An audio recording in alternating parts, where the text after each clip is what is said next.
Olá a todos, meu nome é Denê Nakazato, eu sou oncologista clínico.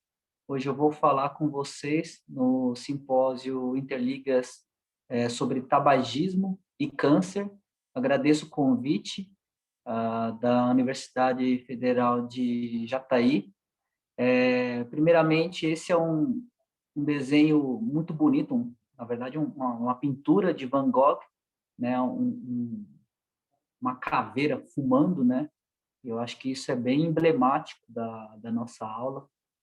Vou me apresentar brevemente. Eu sou formado pela Faculdade de Medicina da USP, fiz residência de Clínica Médica no Hospital das Clínicas da USP e de Oncologia Clínica no ICESP, que também é ligado à USP. Hoje eu trabalho aqui no Hospital Santa Paula, que é ligado à Redimpor, em parceria com o Hospital Sírio-Libanês, né, em São Paulo. Vou falar um pouquinho da história do cigarro, né? Mais de 1000 anos antes de Cristo, o tabaco já era utilizado na América Central, principalmente com um intuito medicinal e religioso, né? Rituais. E essa história acompanha a história da humanidade. Nas grandes navegações, então, os europeus têm contato com os indígenas. No século XV, eles levam o tabaco para a Europa e começa o início desse hábito, né? No século XVI, já havia charutos, que ainda tinha um custo muito alto, né? Tinha que ser trazido da América. E alguns mendigos na Espanha, em Sevilha, perdão, eles começam a pegar resto do charuto e enrolar em papel. E daí que é a criação do cigarro. Com a Revolução Industrial, no século XIX, começa a ter a produção numa maior escala de caixa de fósforo, de máquina de enrolar cigarro. E em 1845 começa uma produção industrial de cigarro.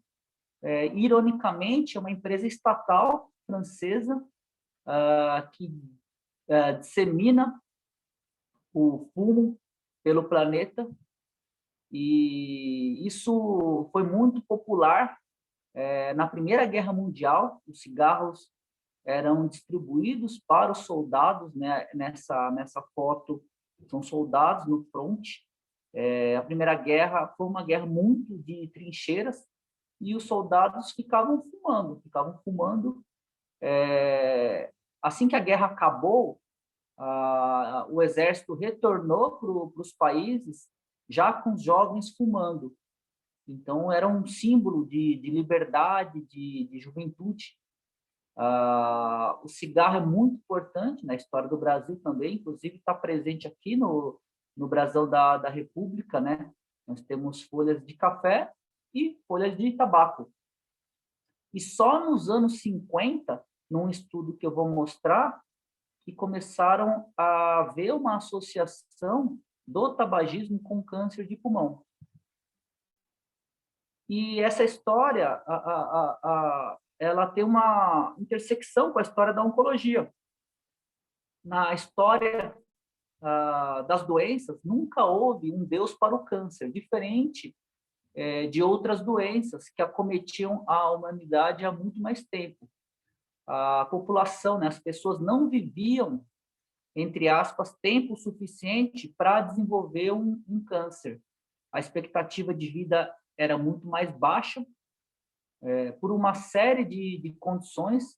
As doenças mais letais eram tuberculose, cólera, varíola, lepra, peste, pneumonia, né? Sem falar em guerras, desnutrição. E no século XIX, os médicos começaram a associar o aparecimento de câncer com uma melhor condição das cidades, né, da civilização. A gente sabe que o risco aumenta muito conforme o paciente envelhece, com a idade e a longevidade. Conforme as outras doenças que a gente citou foram diminuindo a mortalidade, por uma série de fatores, como saneamento básico, água encanada, vacinas, antibióticos, antisepsia e anestesia, que propiciaram uma melhora na cirurgia, a radiologia, as outras doenças foram se tornando menos importantes, as pessoas foram vivendo mais tempo, e aí, então, aparece o cigarro. O tabagismo, segundo a Organização Mundial de Saúde, mata ao redor de 6 milhões de pessoas por ano no mundo todo. Só para efeito de comparação, eu coloquei aqui acidentes de trânsito, dá um pouco mais de 1 milhão. Terrorismo, que tem filmes sobre isso, ao redor de 30 mil pessoas. A Covid-19, que a gente está agora no pico da pandemia no Brasil, em um ano foram quase 3 milhões, né? 10% no Brasil. Desses que faleceram, 600 mil nem são fumantes. E metade, ou seja, são fumantes passivos, né? Metade das pessoas que fumam vão morrer de alguma doença relacionada ao cigarro. Então, o cigarro ele é considerado a causa de morte mais prevenível na saúde pública, era só as pessoas deixarem de fumar, é a principal causa isolada, né, evitável de câncer, e 80% das pessoas que fumam, né, dá 1 bilhão de pessoas, vivem nos países mais pobres. O tabagismo no Brasil diminuiu bastante, ainda bem, também com várias medidas, né? Aqui nesse gráfico à esquerda, em azul os homens, em vermelho as mulheres, né? Então, em 89, mais de 40% dos homens fumavam, caiu para quase 20%, e em 2009, né, 20 anos depois, e de mulheres, quase entre 25% e 30%, caindo para menos de 15%, e nos anos subsequentes, que é esse gráfico aqui à direita, aqui os homens daria mais ou menos 12%, mulheres 7%. Né? Isso aqui foi uma pesquisa nas capitais brasileiras.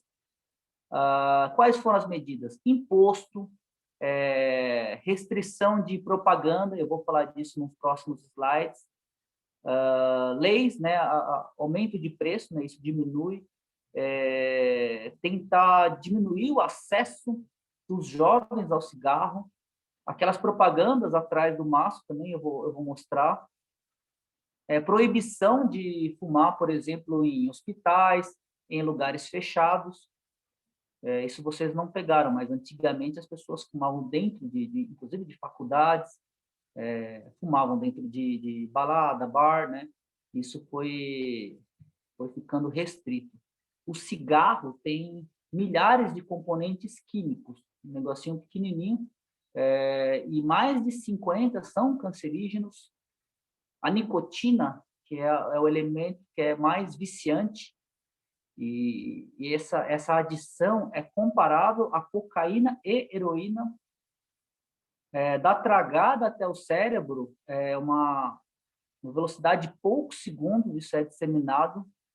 E aqui à direita, uma série de substâncias que são utilizadas na fabricação de um cigarro, né? O tabagismo causa diversas outras doenças que não câncer, né? Doenças, acho que vocês devem falar melhor nas outras aulas, mas cardiológicas, pulmonares, BPOC, diabetes, hipertensão arterial, trombose, osteoporose, úlceras, infecções, né, como pneumonias, problemas oftalmológicos, degeneração macular, catarata, infertilidade. Na mulher grávida, aumenta o risco de aborto, gravidez ectópica e neném com baixo peso. No homem, aumenta o risco de disfunção erétil. Esse é o estudo mais importante, assim, é o estudo preliminar do combate ao cigarro, né? Esse Dr. Richard Doll, ele fez questionários, um inquérito epidemiológico com médicos na Inglaterra, acompanharam por anos, e eles viram que esse hábito do cigarro estava associado ao câncer de pulmão, né? Eles, inclusive, largaram o cigarro depois. Muitos pesquisadores faleceram de câncer relacionado ao cigarro. Esse quadro são os tumores mais prevalentes, mais incidentes, na verdade, né, de 2020. É uma tabela do INCA. Homens, próstata é o mais comum. Eu coloquei em vermelho os tumores que são mais associados, que têm um risco aumentado pelo cigarro, né? Na verdade, quase todos os tumores têm um pouco mais de risco pelo tabagismo. Cólon, que é o segundo em homem, pulmão, é muito ligado, né? Estômago, cavidade oral, esôfago, bexiga, laringe, em mulheres, mama, que é o mais comum, colo retal, colo de útero, pulmão, estômago e ovário. E eu nem coloquei aqui dos mais letais, que o pulmão é o campeão. O câncer de pulmão era uma doença extremamente rara antes do advento do cigarro. O hábito de fumar aumenta o risco em 20 vezes. Inclusive, o rastreamento, ou seja, pesquisar em pacientes que nem estão sentindo nada, e a suspeita, se tiver um nódulo pulmonar, é diferente em relação a um paciente que nunca fumou. É um fator de risco para todos os tipos de câncer de pulmão, tanto pequenas células quanto não pequenas células, né? São principalmente o carcinoma escamoso e o adenocarcinoma. E para o adenocarcinoma, para quem fuma, existe uma menor associação a mutações, por exemplo, de EGFR e ALK. Então, quem fuma tem menos chance de ser candidato à terapia-alvo de um medicamento oral. Para câncer de cabeça e pescoço, o tabagismo aumenta o risco em 15 vezes e o etilismo potencializa esse risco, né? Se o paciente fuma e bebe, o risco é ainda maior. E a evolução desses pacientes é pior quando é comparada com pacientes que só tem um tumor associado ao HPV, ao papilomavírus, né, que é associado ao sexo oral. O câncer de esôfago, também o tabagismo aumenta em 2 vezes o risco de carcinoma escamoso, e quando ele fuma e bebe, aumenta ainda mais, 23 vezes. Câncer de estômago, 1,5, pâncreas, 2,5, coloretal, 2 vezes. Câncer renal, o fumante tem 2 vezes mais risco. Câncer de bexiga, 4 vezes mais risco. Então, tem uma série de neoplasias que esse hábito aumenta o risco. E para quem fuma, além disso, tem um tratamento menos eficaz, tem um risco aumentado de complicações, né? Por exemplo, se o paciente opera, para quem fuma, tem um risco maior de infecção, de problema na cicatrização, na ferida.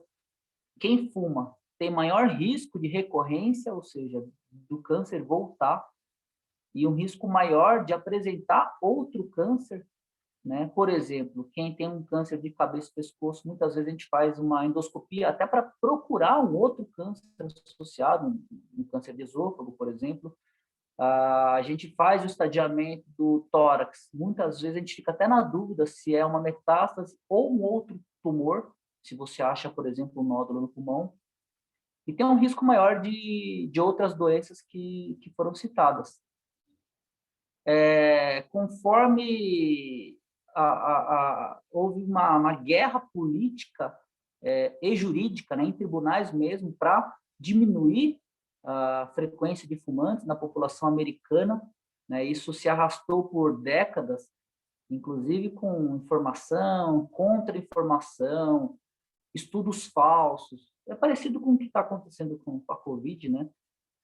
Mas na população americana, conforme houve uma diminuição do número de fumantes, décadas depois, você começa a observar uma diminuição também na incidência de câncer de pulmão, né?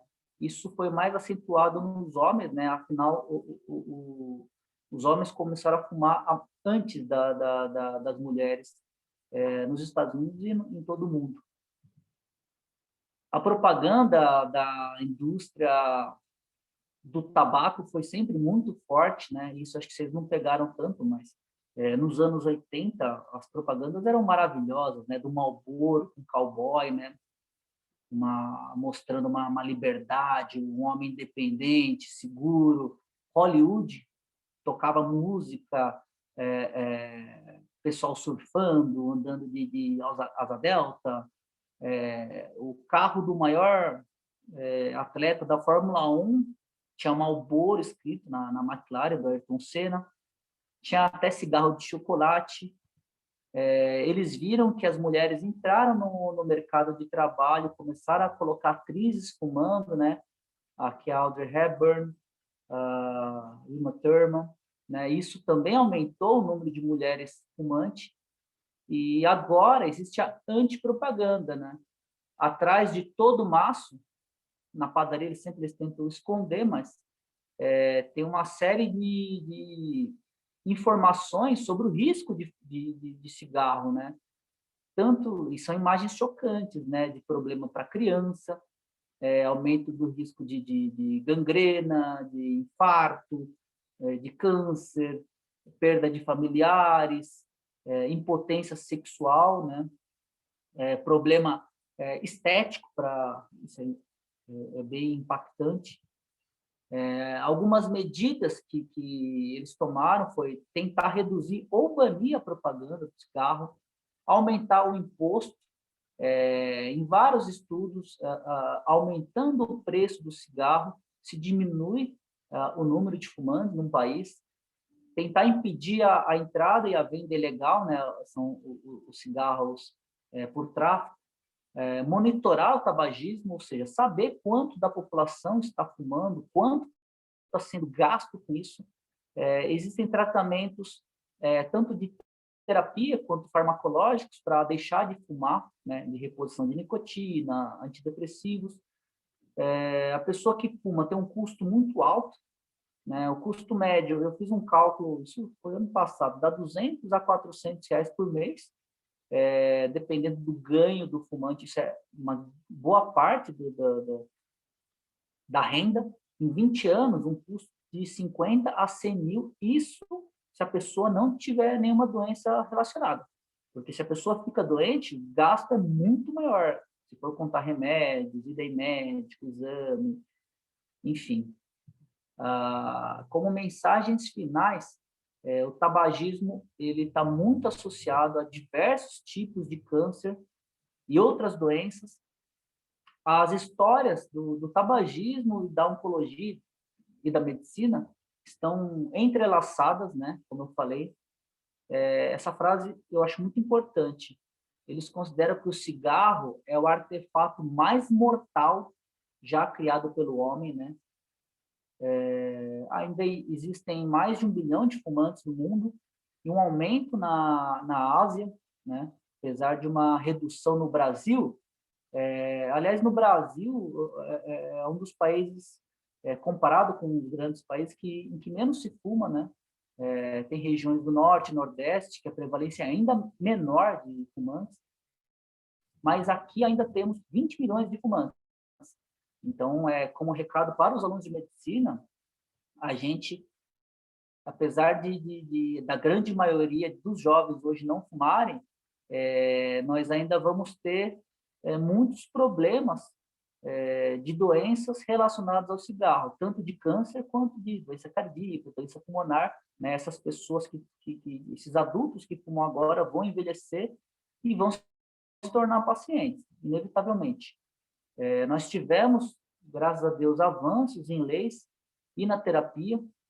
Essa frase do Mark Twain é muito boa: deixar de fumar é fácil, eu já deixei centenas de vezes, né? Ou seja, é um hábito muito viciante e letal, porém que o paciente não vai morrer logo quando começa a fumar, quando ele está jovem, adolescente. Ele vai ter problema 10, 20, 30 anos depois, quando ele já está preso, já não consegue largar. Como última mensagem, não fume, para quem fuma, parar, tentar parar de fumar. E na nossa família, principalmente o pessoal mais velho, a gente deve ter pai, mãe, tio, avós que fumam, tentar convencer alguém a parar. É difícil, mas é uma coisa que a gente faz pelo bem da nossa família, da sociedade. Vou deixar aqui meus contatos, agradeço mais uma vez, pessoal da Universidade Federal de Jataí, meu e-mail, se alguém quiser me escrever, meus perfis no Instagram, Denina Casato, ZapDoc, que é o grupo que eu fiz com alunos do Padrinho Med, e eu deixei alguns vídeos aqui nesse canal do YouTube, se alguém quiser acompanhar. Muito obrigado.